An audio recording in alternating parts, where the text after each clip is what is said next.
Isn't it true that leading up to the 2020 election, Twitter had weekly meetings with not just the FBI, with DOJ, with DHS, with DNI, to conduct this unconstitutional censorship by surrogate? We know that because the Twitter files, correct? Correct.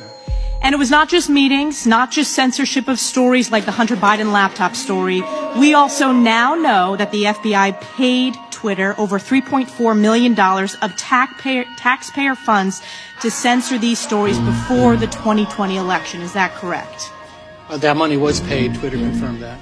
And the Twitter files are just the tip of the iceberg because there's so much more. There was a corrupt revolving door at the highest levels between the FBI and Twitter.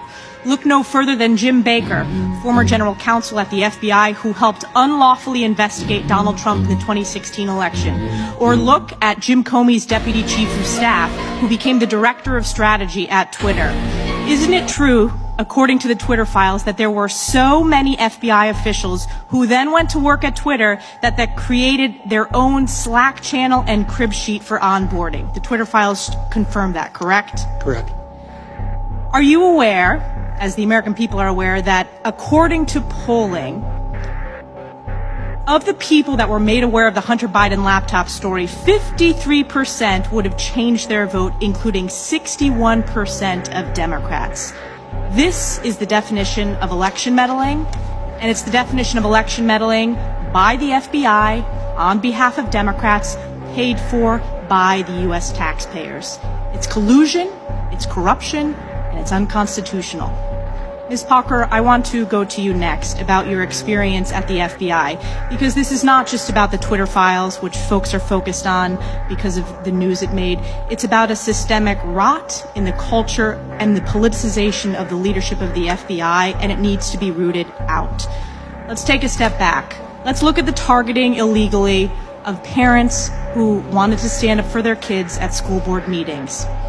On September 29, 2021, the National School Boards Association sent a letter to Joe Biden equating parents at school board meetings to domestic terrorists. And on October 4th, Attorney General Merrick Garland issued a memorandum to the FBI and U.S. attorneys that the department would use federal enforcement tools to target and prosecute these parents. Do you consider parents as domestic terrorists? I do not consider parents as domestic terrorists. No, I do not. No, and neither do the American people. But there's more to this story. It goes back further than that initial letter on September 29th. Because the letter didn't happen organically, it was solicited. It was solicited by the White House and by the Secretary of Education. Essentially, the Biden administration laid the predicate for which it used to justify illegally targeting the American people, targeting these parents. Is it proper protocol, as a former FBI officer, to set that predicate, to manufacture the reasoning to justify opening an investigation?